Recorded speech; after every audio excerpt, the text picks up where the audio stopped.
You're watching Mc&T Sports Report on CHCO-TV. And now, here's two guys who got more candy on Halloween than any student at Vincent Massey Elementary School, Evan and Joe. I'm Joe Ticotsky down in New Haven, Connecticut. I'm Evan McFarlane here in St. Andrews, New Brunswick. Joe, you sure you're not at Yale? It's a nice background. You're watching Back to school. You're watching episode 62 of Mc&T Sports Report on CHCO. Good catch there. Nice little background picture I took at Yale, and the boys at W4C threw the logo on there, and we're getting rolling. But, well, now that we're into November, we have to do a quick rewind. So, Evan, tell our viewers what you dressed up for on Halloween. Come on, Joe. You know me well enough. I'm 6'6". I'm 205 pounds with 5-foot legs. I had to be Taylor Swift. Like it just wouldn't make sense if I didn't dress up as her. Swifties, let's go. Oh man! Now I was going to go as Taylor Swift. I was going to wear the 22 hat. Only us Swifties know what you're talking about.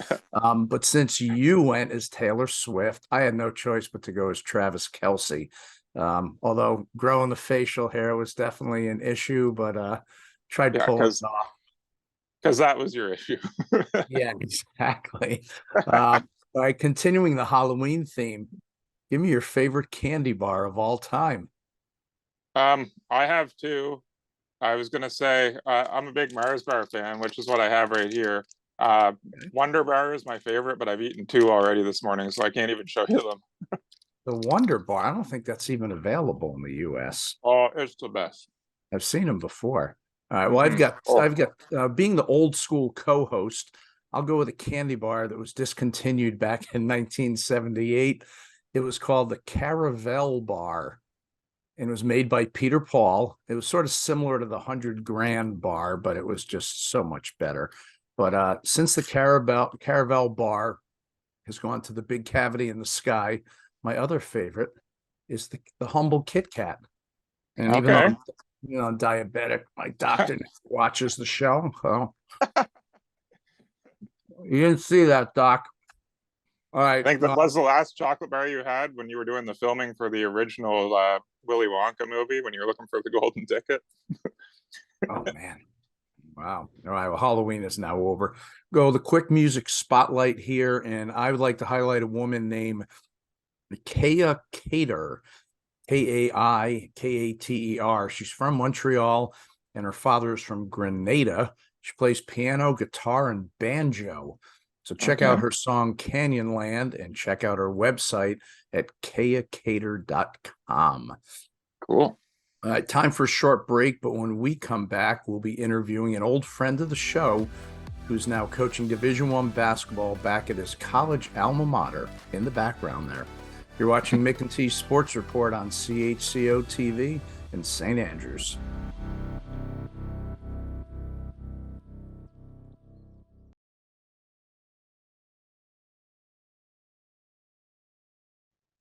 Well, back to the show. Our first guest is a graduate of Yale University, where he also played basketball for the Bulldogs. After spending what would have been his senior year touring the world and singing with the school's famous a cappella group, the Whiffenpoofs, he rejoined the team the following year and helped lead them to their first NCAA tournament win in school history. He then embarked on a 7-year professional career overseas, playing in Italy, Finland, and Israel. But he returned home and in August was hired as an assistant coach for Yale. So joining us from Connecticut, let's welcome in Brandon Sherrod. Brandon, welcome back to the show. Thanks for having me. I appreciate it. How many times? Good to see you again. How many times have you been on this show? I feel like this is number 3, if I'm not mistaken. Yeah, we're gonna try to pop up a picture and during editing of the one from the very first episode of the show from like 4 years ago in the gym at SJDA, and we were all so much younger. Although you've aged better than me. I'm trying to get like you guys. All right, let's take it back to midsummer. I'm finishing up some prep work for us to get ready to return here or there to St. Andrews for the camp when I get the call from you. informed me you had been hired at Yale and wouldn't be able to work the camp. Take me through how you found out about the Yale job opening and if college coaching was something you were seeking at the time. Yeah, I remember where I was. I was actually substitute teaching when I got back home from playing in Israel, and I got a call from Coach Jones randomly in May, and I'd already signed a deal to go back to Israel with the team that I just played for, and he asked me if I'd be interested in coming back to Yale as a coach, and it wasn't something that I thought was in the cards. Maybe it was something that I'd think about and plan out, especially in light of the fact that I wanted to continue playing overseas. But when Coach Jones called me, it kind of just seemed like a once-in-a-lifetime opportunity. I think Yale has been a really big piece of my life, and I'd be remiss if I didn't take into consideration the chance to be a Division I college basketball coach, especially right out, as opposed to me going through the gamut of going to Division III, Division II, and then getting to Division I. So it was good to come back home, and I'm grateful for the opportunity. Yeah, Evan. Yeah, that's really awesome that you are able to go back to kind of where you developed as a player, really. But so looking at these new jobs, and you're new to this assistant coach role, what type of adjustment has there been coaching the same university where you actually played at? Yeah, I think one of the biggest adjustments has been working with the same guys that coached me when I was in school. So, that staff has had so much longevity at the university, and it's rare to find a team where the head coach stays for 25 years and the assistant or associate head coach, Matt Kingsley, stays for 18 years. And then Justin Simon, he was in his first year of assistant coaching when I was a senior. So, to see that, it's been incredible. It's just a testament to what hard work and dedication and consistency looks like. And again, it's a family thing, so I'm grateful to kind of be back in the fold. The other adjustment has been the all-encompassing nature of college basketball coaching. There really isn't a classic 9-to-5 situation where you go home and you can relax. It's no, once I'm done with practice, we have scout and I have film that I have to watch of practice to make sure our guys are better. Maybe guys want to get in the gym early. I got to think about recruiting and who we're bringing in for the class of 2024 and 2025. So there's really so much that goes into the game that isn't seen. And that's something I think I took a bit for granted before taking this role, but it's something I'm learning every day. All right. Now, coming up on November 17th to 19th, which will be about a week after this episode airs, Yale is playing in the inaugural Atlantic Slam tournament in Moncton, New Brunswick, about 2.5 hours northeast of St. Andrews, about 10 hours from Yale. It's the first NCAA Division I tournament ever played in Atlantic, Canada. How did it come about that Yale got invited to that? I don't know all the details as to how we got invited, but I know that Canadian basketball has really taken a leap in the last, I would say, like 10 years, especially. You look at some of the players that are in the NBA, and it almost seems like outside of your top players in America, the top Canadian players always go to high major institutions. We actually were recruiting a kid who was from the Canada area, and the opportunity to play outside of the country, even though it is the same continent, is still an amazing opportunity. And I think we want to have as many chances to showcase Yale basketball outside of New Haven as we can. And it seemed like this was a great opportunity. And we're going to be playing against some good teams, against Weber State. And then we'll see who we play in that next round. All right. Cool. Evan. Yeah, Brandon, since we met you, you're like one of the most humble people that I've ever met, and like you do a lot of cool stuff, but you never really brag about anything. But let's be honest, you're not the only one in your family that's in the sports world right now. Your sister Chelsea's got some bragging rights as well, working in media. Can you give us an idea of maybe what she's up to? Yeah, so my sister Chelsea, she started off at a local news outlet up in upstate New York, middle of nowhere. And then ended up getting a gig at the New England Sports Network in Boston, was there for a couple of years, and then finally got to the biggest media market in the world in New York, and has been working as a sports reporter for SNY.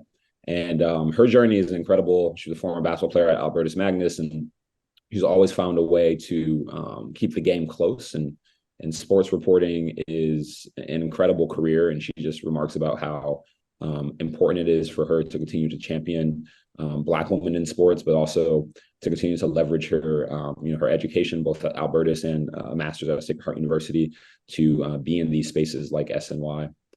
This year, she's actually going to be covering UConn basketball closely, and she'll be one of the reporters that at any time SNY has coverage, she'll be there on the call and taking time to interview folks like Gino and Paige Buchers, et cetera. So I'm really excited for her. She's just a testament to hard work, and I love her. So it's good stuff. Awesome. Yeah, cool. I'll be watching her, and we'll have to get her to get Gino to come up for the golf tournament in Canada. There we go. Put in a word.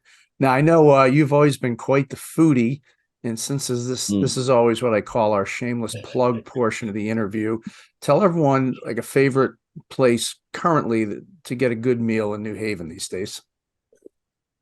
I don't think I've done enough exploring. I guess the newest place that I've been to has been Scappo. It's an Italian restaurant on Crown Street, so not too far from campus, but far enough where you won't run into any undergrads. So so that spot is authentic Italian. The folks speak Italian. It's like their grandmother's in the back cooking, and me having spent a lot of time in Italy, I'm always looking for classic, authentic restaurants, because American Italian cuisine is different than actual Italian cuisine, but it seems like Scappo strikes the balance between the two. So definitely want to plug them for anyone who's looking for a good meal. All right. Whenever I'm walking around New Haven, I just throw if I see a Yale student, I'll say, you know who Brandon Sherrod is? And it's like 100%. You know Brandon Sherrod? No way. Yeah. No way. Before we go here, I've had something of yours for about the past 15 months. Care to guess what it is? A hat? I don't know. There you go. Okay, the Algonquin. Yeah, man. Algonquin classic. I'm hurt. You left it in the car on the ride home and never picked it up. That was supposed to be my marketing strategy. You were supposed to wear that on the sideline of your first game as a coach. I'll have to get that back for sure. Well, the Yale men's basketball team will be playing in that inaugural Atlantic Slam at the gorgeous Avenir Center in Moncton on Friday and Saturday, November 17th and 18th at 7 o'clock Atlantic time, and on Sunday the 19th at 4 Atlantic. So if you're in New Brunswick, definitely check out one of the games and head down and say hello to Coach Sherrod. Brandon, my plan for the year is to try to egg on Coach Jones, get him ejected, and have you take over in a game. That would be good. Maybe one day. I can't speak too soon about that opportunity, so I got to take some time. Well, he is our old friend Brandon Sherrod, the assistant men's basketball coach at his alma mater, Yale University. To read more about him and the team, go to yalebulldogs.com. Brandon, once again, thanks a lot for being on the show. Thank you guys for having me. Really appreciate it. Well, cheers, man. After the break, Small Town Spotlight heads to Quebec and visits the coldest damn hotel you'll ever stay in.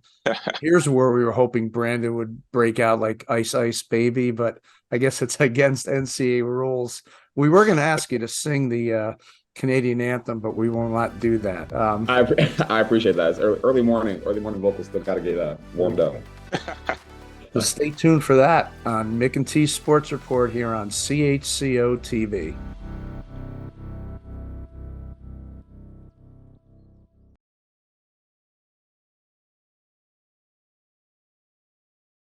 Welcome back to Mc&T Sports Report on CHCO-TV. On this 49th edition of Small Town Spotlight, we head to the province of Quebec. Saint-Gabriel de Valcartier is a municipality with 3,382 people, and it's located about 30 minutes northwest of Quebec City. It's well known as the home of a famous hotel that has to be rebuilt every year, the Ice Hotel. Well, to learn more about this unique lodging experience, which is definitely not your father's Holiday Inn, let's welcome in Guy-Olivier Deveau, the artistic director for the Ice Hotel. Guy-Olivier, welcome to the show. Hi. All right, you're originally from Magdalen Island, which I looked up. While part of Quebec, it's actually closer to Newfoundland. This is your first year as artistic director of the hotel, but you do have a connection there. Tell us what you've done professionally the last 15 years. Yeah, I've been sculpting ice and snow for the last 15 years. Also, sand was mostly my main gig, but always spent the whole winter doing ice and snow. And I've been carving ice and snow at the Ice Hotel in Quebec ever since I started on this path. Okay, so then you know one of our previous guests, Karen Freilich, from some competitions. Yeah, I know her very well. Very well. We've been around the sand pile, if you will, a few times. Yeah, she's a friend and colleague of mine. Okay, and you were also on that CBC show that she was on? Yeah, I was on season 2 of Race Against the Tide. Okay, all right, great. Now, the Ice Hotel opened in 2001. How long does it take to build the hotel each year, and how many workers are needed? It takes about 6 weeks to build the hotel, and it takes about 50 to 60 workers. So about like 40 people on the technical side and maybe around 20 people on the artistic side. So about 20 sculptors. Okay, so now how much actual ice and snow is needed to build the hotel or create? Yeah, we've got about 3,000 blocks, 3,000 ice blocks, and something like 30,000 tons of snow produced on site. All right. Now, how many rooms are actually at the hotel? Yeah, we've got about 30 rooms. We got about 20 to 22 of them that are themed, and they're our premium suite. So there's even the super premium one with the spas, and they're a little bit bigger. And yeah, so Okay, there's the different grades. Yeah. All right. Well, now it's time for what I'm going to call our stupid questions part of the interview, but bear with me. When I think of a hotel, I'm thinking you get on the elevator, you head up to the room, and you put your key card in the door and enter. Are there keys to each room? There's no keys. There's just a hole to get in the room, and there's an opaque curtain to keep some privacy. But there's no door. There's no keys to get in the rooms. Okay, so curtain. Now, I'm guessing there's no TVs or radios in the room, but what does each room have in terms of amenities, furniture, things like that? Well, you've got a mattress and a sleeping bag that are suited for a very cold temperature, obviously. And you've got like the whole, most of the rooms are sculpted, so you can look at all of the sculptures on the walls, and you've got chairs and table, and a few places to put your personal items. But yeah, that's about it in the sense that like there's no TV or private areas. Okay, so yeah, and I noticed that some of the pictures online, it's fabulous. There's sculptures in each room. Not all of them, but most of them. So if you're going for there's like the regular rooms that are more like more natural, and Okay. And then there's the suite that are a little bit more yeah, they're sculpted. So all 4 walls are sculpted, and all the furniture are decorated and made out of ice. Okay, and you had mentioned before that when they're the bed's made of ice. Yep. And what are they actually sleeping on or in when they're on the block? Well, actually, there's the around the bed is made of ice, but there's actually like a wooden plank. Okay. And then we put the mattress on the plank, and then you've got all of the blankets and pillows and sleeping bag. So it's actually quite comfortable. Now, what's the temperature in the room? Well, it varied between I'd say between 0 and -10, depending on the days. And Actually, the thing is that inside the hotel, the temperature is much more temperate. So even if it's like +5 outside, it's going to stay mostly below 0 inside. And even if it's -30 or -40, the hotel keeps around -10. So the snow, the whole thing is made out of snow, so it creates insulation. So the temperature is much more stable inside the hotel than outside. Okay. Now, another thing which people probably don't think about, or they probably do think about going in, nature does call for many people in the middle of the night, people my age, usually more than once. Where are the bathrooms located? They're not too far from the rooms. There's a public bathroom close by to the rooms. And what people should know also is that whenever you get a suite or a room in the ice hotel, you also have a room inside the Vacances Valcartier hotel. So you also get a regular room if you get cold, if you need some privacy or anything, you still get your regular hotel room when you book a suite in the ice hotel. Okay, so it's sort of a 2 for the price, or if someone just says, I can't take this anymore, I'm going back. Exactly. I'm wimping out and going to the regular hotel room. Yeah. Now, have you ever stayed overnight in any of the rooms? Not myself. I've been working there very late nights, but never stayed overnight to sleep. So it's still on my bucket list. Okay, all right. Now, what date does the hotel open and close each year? And do those dates change based on the weather conditions? It does change with the weather. We're very dependent on the weather.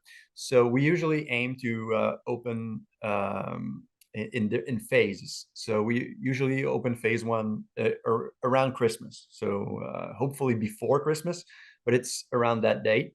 And usually the hotel will continue the construction until early January.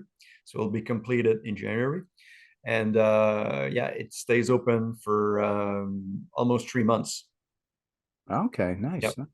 Now, any experienced traveler knows that no hotel is really worth its weight unless it has a great hotel bar. Tell me about the ice bar at the Ice Hotel. Yeah. So the ice bar is one of our main attractions. So there's a full drink service in the ice glasses. And you can order all sorts of drinks, and there's music. There's some nights with DJs, and some people can privatize some section of the bar just to have a party or something like that. And some nights gets pretty wild. And and also we got many common areas that outside of the suite, so that people can visit, sort of relax. Later. Yeah. Okay. So now, do people go up to the DJ and ask them to play "Cold as Ice" by Foreigner? That depends on the night. It depends on how intimate you get with the DJ, I guess. It would be too obvious to have asked for "Ice Ice Baby," but now, lastly, your hotel, it's not just the hotel, it's part of a pretty large complex. So what else is located at the resort that's affectionately known by the workers as VVV? What does that stand for? Yeah, that's VVV for Village Vacances Valcartier. And it's a whole resort. So there's a hotel, there's restaurants, there's a playroom, arcades, there's a whole interior water park. There's an exterior water park in the summertime. And in the winter time, it's sliding on tubes, inflatable tubes. And there's you can go camping. There's some cabins. There's lots of many things to do, spas. So yeah. Okay, and I'm sure you get guests from outside the province, all over Canada, US. Oh yeah, it's a very popular place. So we got people from all around the world. Okay. Well, during the interview, we're going to make sure to pop up some pictures in the background, because when I started reading about it, it was it's fascinating. And you can learn more about the Ice Hotel and everything else located at the resort by going online to valcartier.com. That's VALCARTIER.com. He is Guy-Olivier Deveau. I hope I pronounced that correctly. Artistic director for the Ice Hotel, located just northwest of historic Quebec City. Guy-Olivier, thanks so much for being on the show and telling us about the hotel. Thank you. Welcome back to Mc&T's Sports Report. Joe, another shirt out of the closet of t-shirts by Joe. Tell us about it. I did. It's the Soul Rebels. It's an 8-piece group from New Orleans, and they're pretty impressive. So check them out online, the Soul Rebels. But before we end the episode, basketball season is quickly upon us, and I believe you and your SJDA boys basketball team will be hosting a tournament soon. So give us the details. Yeah, we are. The weekend of November 18th and 19th, we're going to do our annual Basketball by the Sea tournament. It's nice to have it back in full capacity. 6 teams from all 4 regions in New Brunswick, which is awesome. So there's going to be us in Campobello, Nakawik, Belle Isle, North South Esk, and Southern Victoria. So be lots of really good ball that weekend. Raffle going on and some prizes. So come on up, check it out. Going to be a good time for us to kind of see what's going on in the world of NBA basketball, because we don't have a clue yet. Sounds good. And we'll finish up with a quick shout out. I will give the shout out to the man on the right side of the screen, my co-host Evan, for being named a finalist for the 2023 PGA of Canada Atlantic Apprentice Professional of the Year. Congrats. Yeah, thanks, Joe.